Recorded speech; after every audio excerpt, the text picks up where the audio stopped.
We are officially live. Welcome, welcome. Thank you for tuning in. I am Jessica with Hack Mankind, and today we have, as we always do every Tuesday, our amazing health and fitness panelist, Ed Lay. Hi, how are you, Ed? Yeah, I'm great. Thank you very much. How are you? I'm doing great. So tell us, since last week, any distinctions, any thoughts before we start diving deep on today's subject?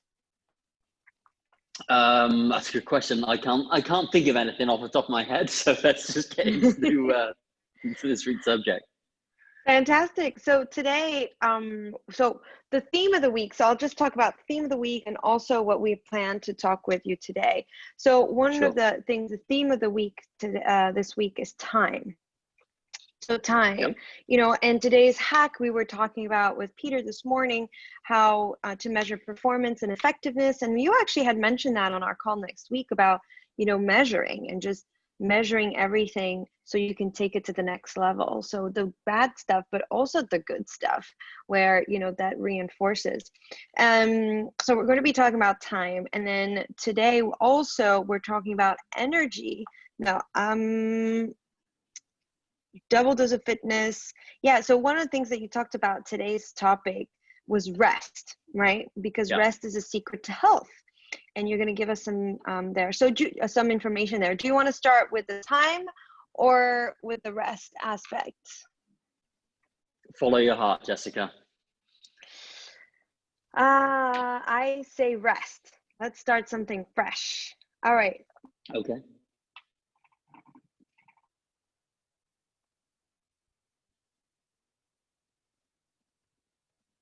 Oh. You there? Sorry, I am here. I'm trying to cut my camera off to let you talk. So where do you want to start with rest and the importance of rest? Like, why is it important? And what does that mean? Yeah, so I think that I brought it up as a subject this week because I think that where most people start with, let's say, trying to improve their health, what we tend to do is think about everything that we're not doing that we need to start doing. And so it's the primary thought, I need to do something to improve my health, it's a thought of overwhelm, right? It's everything that I'm doing, I don't have things together, I don't have my stuff together, and so I need to bring more things into my life. Is generally the initial thought, and it's quite an overwhelming idea to start going, I'm already overwhelmed, so what can I add in to my life? So we end up trying to force stuff in. So I wanted to talk about rest, but so that we could flip everything completely on its head and say, okay, so maybe there's already some rest in your life. And I've talked a lot about the nervous system, but I'll kind of map things out as if we haven't spoken about it before. Our brain is attached, we have a brain, it communicates with the autonomic nervous system, and the autonomic nervous system tells us whether we can be in this rest, digest, and repair mode, or we are in the fight, flight, focus, freak out mode. And depending upon which branch of the nervous system is dominant, we're either kind of focusing or we're repairing. And quite often we spend a whole load of time in this fight, flight, focus mode, in go mode, and not enough time in the rest, digest mode. And that's the thing that's really important. It's, if your health isn't where it to be, what we know for a fact is that you're not recovering properly. So if someone's immune system has a virus, if somebody breathes in a virus in some way, someone with a strong immune system may remove that quickly, and someone with a weaker immune system may get symptoms of it and suffer it. And primarily, it isn't because of all the stuff they're doing, it's because they're not resting sufficiently in order to repair their health.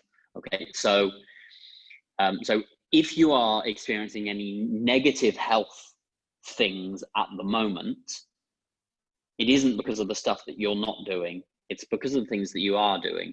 And so when we go, we're already resting some, if we can go, okay, how to improve the quality of that rest, it's less about the overwhelm of everything that I need to be adding in. It's, oh, I need to relax more, and I need to improve the quality of that relaxation. Amazing. So one of the questions that we have coming in about that is, what if someone works 7 days a week and is building a business at the same time, right? So they're working, they have a job, and they're also building a business. They only really have a few hours of rest a day. And here in the comments, it's like, I only have 3 to 4 hours to rest in a day. How do I use this time to rest properly? Cool. Right. So it is a personal question, but just to give you an example, right? I was chatting to some friends of mine a few months ago who've created this device, and what the device does is it measures carbon dioxide that's in a room. So it turns out that a huge percentage in schools, huge percentage of allergies in schools is based on there not being enough oxygen present in a room after a certain amount of time because of everybody breathing in and out. And because we got so good at insulating buildings, very quickly, oxygen levels are significantly depleted. So if I take an average size boardroom, let's say it fits 10 people in, and they're comfortable and they're sat around a table, within an hour of them being sat at the table, the carbon dioxide levels have gone to a significantly lower point where the brain doesn't function properly and the body can't repair itself properly, and our cognitive function is significantly impaired. And then also our immune system is compromised at the same time. Right? That's just within an hour. And this designed to highlight is that oxygen is one aspect of the environment. So if we are if all of our windows are closed all of the time, then we can open them. And if we don't have plants in our house, we can get plants in our house. If you live inside a city and it's kind of smog filled, then you need to work out what you can do about that. But it's just one aspect. That's one aspect, environment. The next thing is, if you're dehydrated, then your body is going to be working on things other than repair. Repair is something that happens when we are fully hydrated and well hydrated. So being hydrated can improve the quality of your rest. Removing things that cause your brain to focus.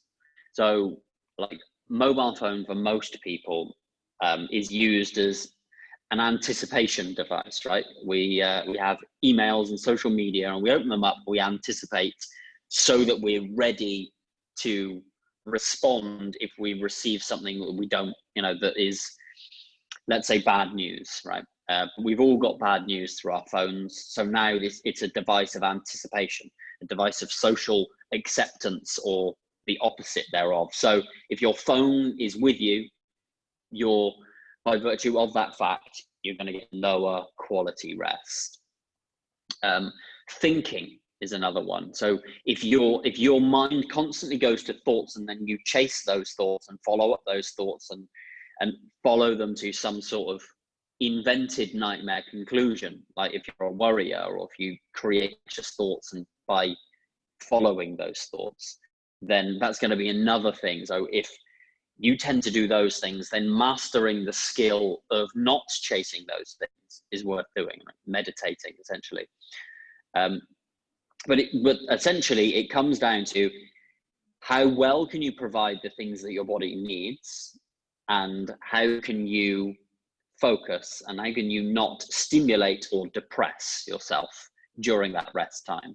So do you have to do something? Noticing what you're like during your rest. Are you wired? Are you agitated? Are you drumming on things? Are you trying to find things to occupy yourself other than just reading a good bit of fiction or chatting to a friend?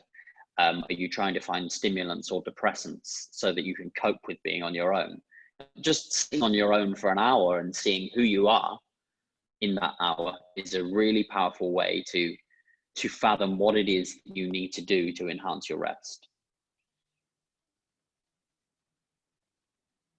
Depressants and stimulants. Can you give us a little what could be a depressants and what could be stimulants? And if we catch ourselves doing that, what can we do? Well, stimulants would be caffeine. It would be exercise. If you're not, let's say you're taking regular exercise, but it could be getting to a point where you're doing it and you're suffering it. So you've got injuries, but you're still trying to exercise at the same intensity or something like that. Or you're exercising, it's compromising other areas of your life as well. It could be that simple stimulation. It could be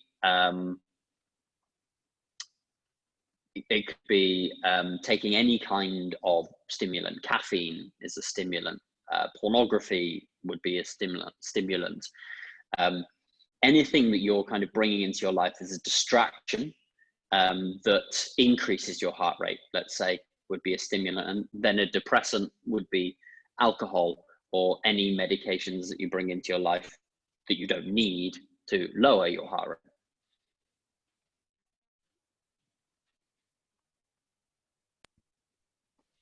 Amazing. So those are stimulants and depressants? Yeah, the primary depressant would be alcohol. Oh, or okay. some drugs. Right? So alcohol kind of severs the connection between the vagus nerve from brain to gut, so that we can suppress our emotions. Yeah, and how often do we hear saying, "Oh, I'm going to go relax. I'm going to go have a glass of wine." Yeah, absolutely. And some of that is the sugar, of the stimulation of trying to liven you up, but mostly it's I don't want to feel like me anymore. I don't want to experience the feelings that I'm having right now. So I'm going to do that. And all I'm saying is slow down for an hour and notice who you are and those things that you're reaching for, trying to get yourself to do, or noticing your thoughts and get used to that. Because if you can start improving the quality of your rest, then everything else improves. Exercise, for example, isn't something that people force into their lives, right? We tend to look at people and go, these people force it into their lives and these people don't force it into their lives, therefore these people are better. And actually, if we look at all mammals, exercise is just a natural side effect of being alive. Exercising, there's a bigger problem than the fact that you're not exercising. You not exercising isn't the problem in and of itself. There's something that either you believe or there's something going on in your brain or body that is causing. Amazing. And that leads us to some of the questions you were talking about, quality of sleep and rest. And one of the things about sleep, which it is related, is can I make up for less sleep by short naps? What are your ideas of naps? I personally like napping. I love a nap.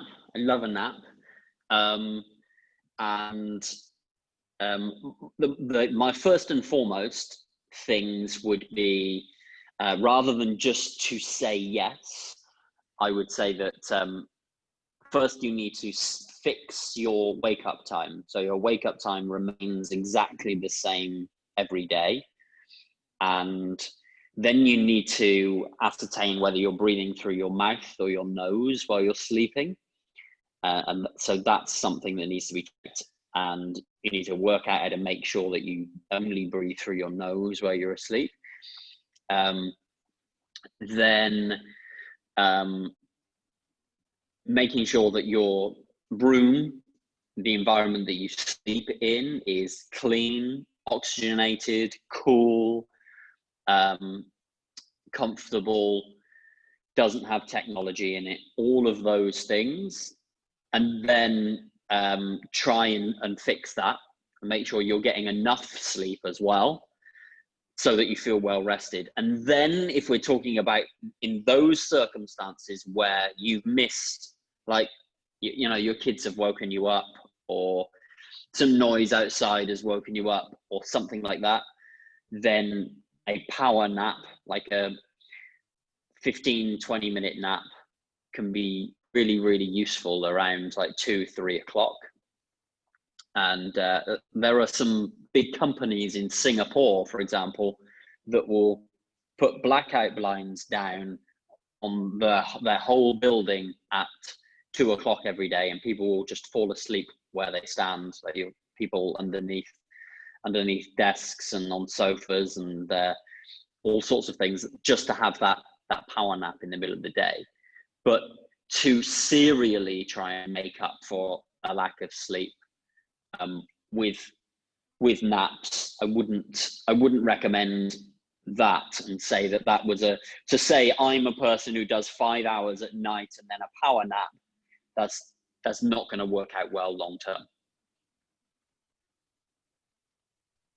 Amazing. And one of the key things that you said is a power nap. So 15 to 20 minutes, because I've noticed personally, and maybe you know the background of this, is if I do like more than 20 minutes, if I go into half hour, 45 minutes, and then I'm like lazy, don't want to get out of bed, I'm actually more tired than before I started my nap, right? Yeah. So you're waking yourself up at a different stage of the sleep cycle. So without going into major detail, you've got 4 sleep cycles. For a power nap, you just want to feel refreshed. So you just want to sit there 20 minutes and feel refreshed. If you go longer than that, you'll feel rubbish. If you go shorter than that, then it'll probably won't do anything. Amazing.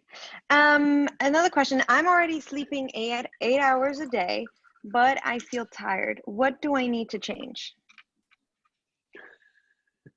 That's gonna come back as it depends. So a list. First place to look would be hydration. Do you drink enough water, and do you get enough salt throughout the day?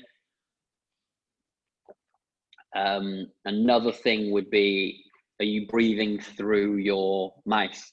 It's quite a common one. It's quite effective to put a little bit of tape over your mouth and just tape it shut. See if that resolves it. If you're breathing through your mouth all night, you can wake up exhausted because you're just not absorbing the oxygen properly. If you're a client, I would check your breathing. But you can check your own. Just try lying down and relaxing. Do like 20 minutes of just sitting down, maybe 10 minutes of just sitting down and relaxing. And then at the end of a normal out breath, hold your nose and mouth and see how long you can hold your breath for. If you can't comfortably go past 40 seconds, then you're probably a mouth breather and an over breather. So fixing your breathing. There's a method called the Buttey-Ko method that's quite useful for that. Please don't ask me for a spelling of that, but it's quite useful for fixing that breathing. If you're over breathing, it's quite common to be an over breather because of all the hyperventilating that we do, and dust indoors and allergies and all sorts of things like that. So that would be something that I would check. I'd also check if I had any food sensitivities. If you're eating junk food or processed food of any kind, then I would just experiment with eliminating that. I would also look at caffeine. If you're drinking any caffeine at all, if you're drinking any caffeine post lunchtime, just experimenting with having less than you're having is worth looking at. If there's any alcohol present, then it's worth experimenting with being less present or none present. But the order that I gave those in would be the priority order that I would check them in. Amazing. And let us know how you get on. Yes, please come back next week and let us know. One of the things that you mentioned that I thought while you were talking, one of the things you mentioned earlier about the level of oxygen in our rooms, and you talked about plants. So I don't know if it's a myth, but I've always been told that it's not good to have a plant in the bedroom because at night it's actually the opposite. The plant is taking in oxygen and giving out carbon dioxide. Is that true or is that a myth? That is definitely a myth. Definitely a myth. So it's okay Yeah, to have plants and flowers in our bedrooms. absolutely. Yeah, it's a great idea. And you can get like really high oxygen producing plants. They're great. And really high carbon absorbing plants. I don't know any of those off the top of my head, but they're great things to have in your room. If you've got like a lemon plant or lavender, those are really effective as well because the smells are very calming to us. Oh, I am excited. I'm going to get a bunch of those. One of the things that has been asked as well is how do I know that I'm missing rest? What are the symptoms? Just poor health markers in general, right? They're just being honest with where you are right now. If you are storing excess fat, if you've got a high resting heart rate, if you've got basically anything that you might point to as a poor health marker, whether it's physical pain, excess fat, low energy,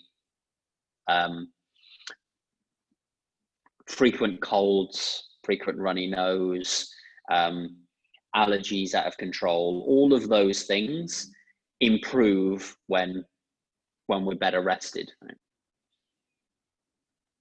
And now it leads me, we talked about it, you touched on it just earlier about the naps, but overall, you can also get too much rest and it just becomes depressing. Or I don't know, maybe I'm not using the right language, but what do you think about too much rest where we're always resting? It's not really rest anymore, right? Rest suggests that you're kind of going all in on life in other areas, right? And that is very different from depression, where you've kind of, if you're noticing that you're operating very differently to how you used to, you're distancing yourself from people, you're cutting people out of your life, you're consuming depressants and stimulants and all of those things, then that's a different thing. You can't just say I'm resting from nothing, right? That's a good one. So what do you recommend if somebody has been resting too much? Seek help.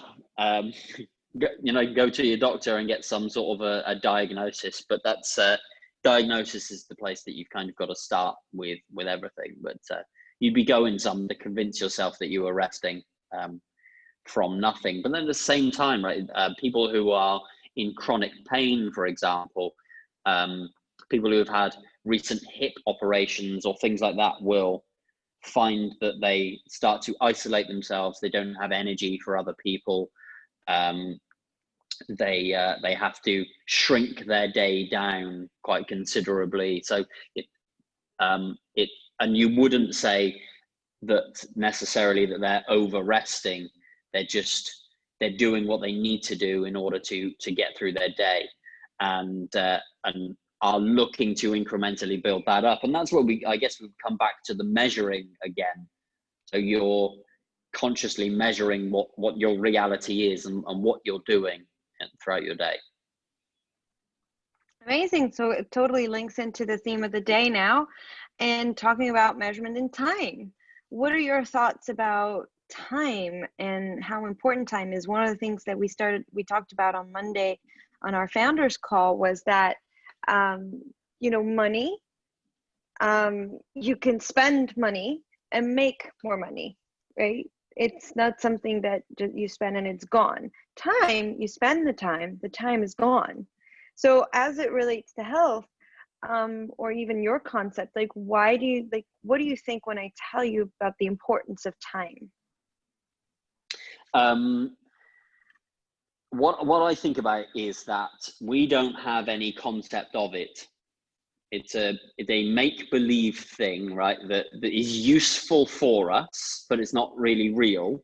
And so you and I can both stand next to a locked toilet door, and I could be stood there and feel like 5 minutes has passed, and you could be stood there feeling like an hour has passed. And we could both be wildly wrong because I was enjoying the conversation and you were desperate for the toilet. And so our concept of time is wildly inaccurate, and we tend to think of things as taking time rather than thinking of things as skill. So if two people are if we go I'm building a house, the immediate thing is to think about how long it takes to build a house, or building a business, or getting healthy. We tend to think about this really, really long timeline to decide on whether we do that and what that's going to look like. But actually, all of those things come down to skill. Once you've factored in how many people can help you build a house and how long the chemicals actually take to dry, you could take a year to build a house, or you could take 3 weeks to build a house, dependent upon how you approach it. The same is true of health, and the same is true of business. And I think that our concept, because of our concept of time and the way that we think about it, we get confused around the effort that we're willing to put into something because of that. I like the way it's kind of a human construct. And one of the things that Peter mentioned on one of our calls, I don't remember if it was out on the backstage area or in public, but it was something along the lines that your person 10 or 20 years from now would have slapped you today because you could have stretched, you could have done those jumping jacks, and now the one 20 years from now, or 30 years from now, or 10 years from now is in pain or is not well because of the younger version of yourself. So what would you say to people that are kind of putting it off in terms of time, and the importance of just doing something today? I guess what do you mean by somebody who's putting it up? What's the story that they're telling, and what is it that they're putting off? Well, I'm not sure, but like the what Peter was saying is the you of in 10 years or in 20 years will tell you, if we could communicate. Yeah. Would say like, Jessica, just stretch, like do these simple things. Now I have to do a million other things to feel okay, because you're not doing these simple things because you feel fine, right? I'm young, healthy, I feel fine. I probably don't do as much as I should do. I definitely don't. And so what do you believe, like what would you tell somebody like me, even like myself, right? Yeah. It's probably in 10 years I'll be like, really, Jessica, you could have done this. Now look at all the stuff I gotta do. I guess regret is the tool that we have for that, and we can say, what do you believe you'll regret in 20 years time? And you may come up with just some really simple things, but I think that's the first place I would start, rather than just saying, just do it, I believe in you. But just actually saying, in 20 years time, what stuff do you most believe that you'll regret doing, and what stuff are you doing now that you don't believe you'll regret the fact that you're, what are you doing that even if you stop doing it, you don't believe that you'd regret it in the future? It's hard to do that in a way, because I don't think we have the consciousness or the understanding of what it could do. Hence, the people that smoke can say, "Oh, I'll quit. I'm still young. I'll quit in a couple of years, or I'll quit whenever. I still feel fine," right? Yeah. Or the fact that I am not stretching, or I'm not working out like consistently on a daily basis, or do like a proper workout, then I really don't think I have the consciousness or the understanding of the long-term effect. I don't think I do, and I don't think a lot of people do. Okay, well, but you mentioned smoking, right? Yeah. And everybody knows about the data, right? Everybody knows, there's not a person in the world that doesn't know now that smoking kills them, right? And maybe that's been true for 50 years, but everybody knows that. Yet really high IQ people know that, right? So it's not an intelligence problem. So they're present for a different reason, right? The cigarettes aren't present because you're an idiot, right? You're intelligent. You can see the future. There are people that pay themselves first that smoke. There are people that exercise that smoke. There are people that get a good night's sleep that smoke. There are people that do all of the things that we would go, yeah, this person thinks about the future, that still smoke. So it isn't an inability to think about the future, and it isn't a lack of consideration of the future that causes people to smoke. Just in the same way that it isn't those things that cause people to not exercise, or to do any of the things that they're not doing. So the cigarettes do something for that person. They are the emotion that they're experiencing. They have a feeling, and they go, their brain says, based on this feeling, this action. So the emotion is attached to the action. And the only way that you change that is you pick up that emotion and you attach it to something else that has equal amounts of clarity around it, that you value more now than that behavior. But, you know, I've been a smoker, and I did it because it had huge value to me now.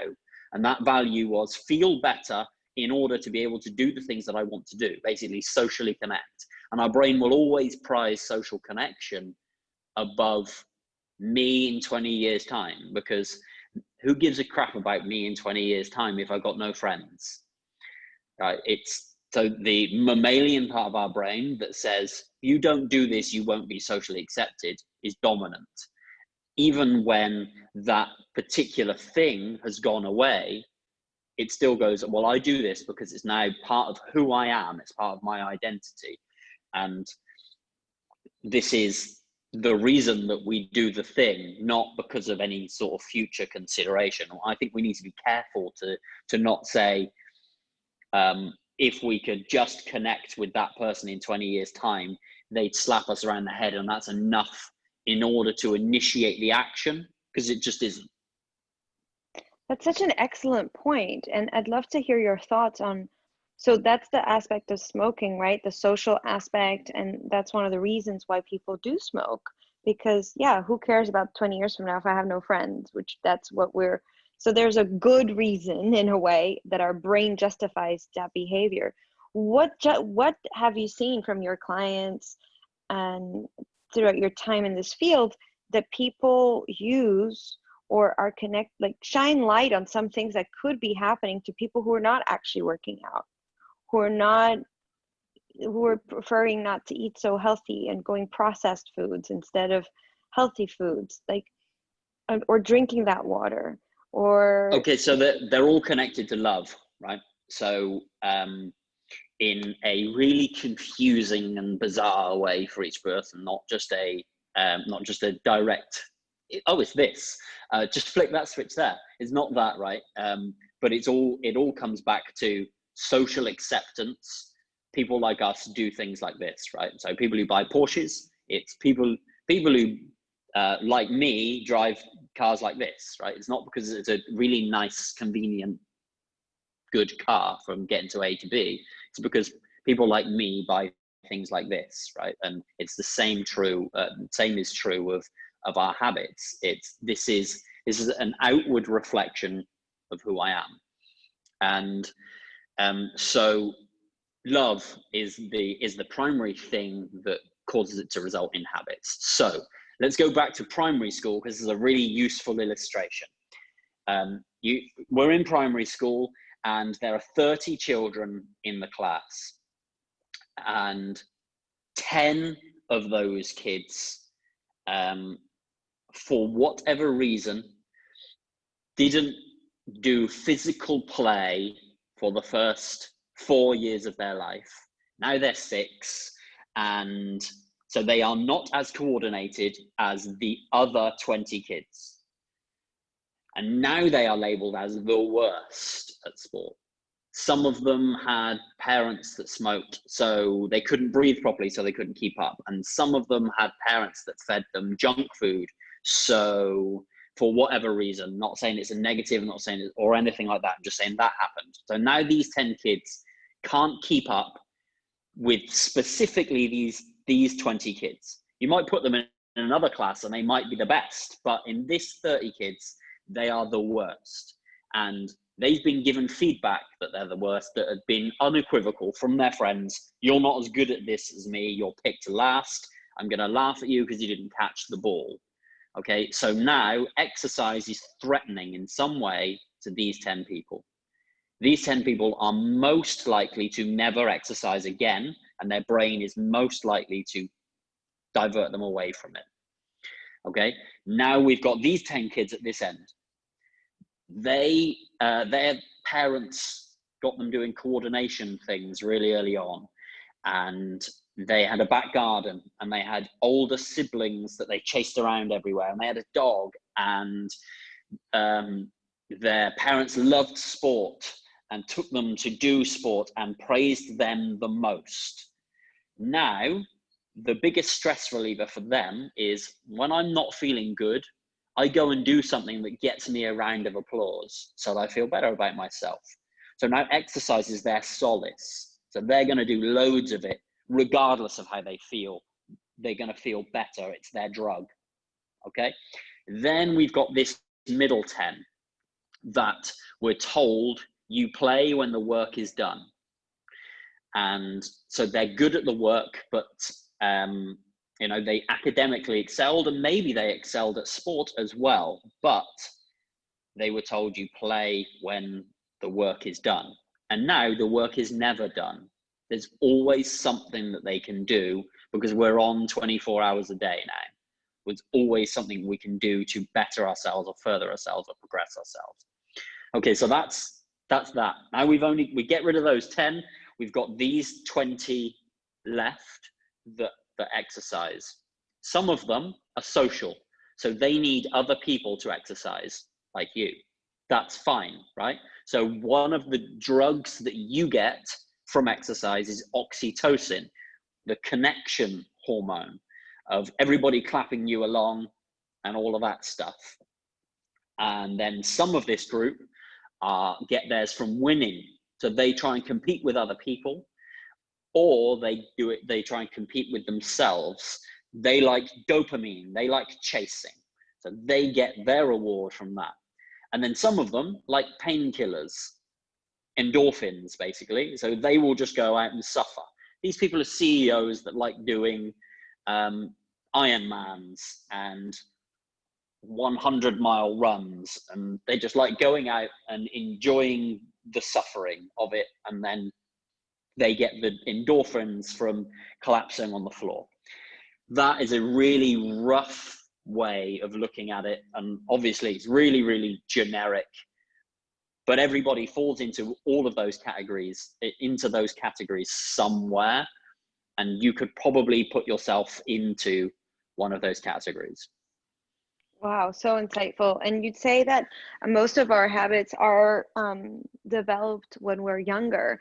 And is that the case for health and fitness as well? It's mainly what happened when we were kids, or you've seen what's the majority of what you've seen? Is it when you're kids? Yeah. So most of our values are in place by the time we're like 4 to 6 years old. They're almost entirely in place by the time we're 11 years old.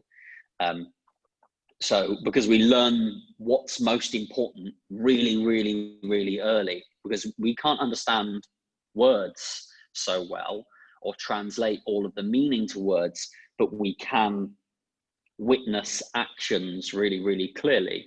And so we witness what is most important by watching the behavior of our parents and the other grown-ups around us demonstrate to us what's most important. And then we absorb that, and unless we actually slow down and really carefully look at it, or we have incidents that cause us to clearly look at it, then we'll probably never bother addressing it. Amazing. So my last question would be, so this is very helpful, because like you were saying, we discovered that from a different session we were on, and another call we were on, where the realization is I actually enjoy, or I'm compelled to do workouts when it's a class thing, or when I'm with other people, or when I have a personal trainer. It's like it's that social connection. And 100%, you're totally right. I fit into that category. So then we talked about, what are the things I can do to continue working out during quarantine, and even the little things that we can do. And that was very helpful. And then we have these other categories. You did mention, though, what if people listening here are like, oh my goodness, I am totally the kid in that category of 10 kids where I fell behind. I wasn't doing well with sports, so I just put aside and I just don't do sports. What's your recommendation for them? Well, you're not that kid anymore. It's no longer true, right? It was based on an assumption based on that those 30 kids were the entirety of the world, and that you would be socially isolated if you started exercising. So going back and having the realization of that, and kind of looking at that, I didn't, because if I'd have gone to school with the top 10 best footballers in the world, I'd have been in the bottom half of the class for football, and I'd have given up completely. And these random putting together of 30 children, and pretty much everyone who went to school and stayed in the same school with the same class can go, oh well, he was good at art and I wasn't, because I wasn't as good as him, and she was good at maths and he was good at English, and you rank yourself according to these kind of one person that you went to primary school with. Going back and looking at that and seeing the objective non-truth of it that causes it to be threatening, and then just going to, okay, what would be the most fun thing to do, rather than looking at what most people do who are in that category. What all exercise is hell, so I just need to suck it up and endure the hell, rather than go, this is the impression that I got of exercise early on. What would be the most fun thing for me to do? Some people may go, actually, it would be fun for me to do dancing, for example. And you go dancing and then go, actually, I want to be able to do more of this. I'm going to start walking frequently, or the other way around. It's the what physical movement, any physical movement that you can get pleasure out of, and then just allow yourself to get pleasure out of that, and then other things will start to feed it. There's people who join classes that want to improve along with everybody else, so they'll do a little bit of side work in order to make sure that they do improve at it, right? Oh my goodness, that's so helpful. So noticing, and then I think the key point that you mentioned is fun. Just have fun. It does not need to be not nice. It does not need to be hard. It does not need to be painful, unless it's something that you want, if you're in that category. So super helpful, super insightful. Thank you so much, Ed. Today's call was amazing, as always. And I just want to remind those who are tuned in that we have our group support calls right now in the next 10 minutes. Our angels are waiting for you, and any concerns, any challenges, or any wins that you'd like to share with us, we will be on the backstage area. Those are not done publicly. So please make sure to sign up at www.hackmankind.com so you can have access, and you'll receive an email with the link to these angel calls. So thank you so much, Ed. I really appreciate your time. Thank you for these invaluable, super valuable hacks. Any final thoughts before we go? No, I'm just going to go and rest. That's a good one. Time to rest. Let's take a little time. I think, for example, I guess my rest is meditation. 20 minutes, perfect timing. And Nice. it really does feel like I rested afterwards. So 2 times a day, I need to get back into it. So thank you for the reminder. I haven't been doing it as often as I want to. So thank you. We'll see you next week, 11 a.m. Eastern time on www.hackmankind.com. Make sure you sign up with your email, because we will not be broadcasting these on Facebook. I don't know if it's this week, next week, very soon. www.hackmankind.com. Just put in your email and you'll have access. Thank you so much, Ed. Take care. Thank you. Bye-bye. Bye.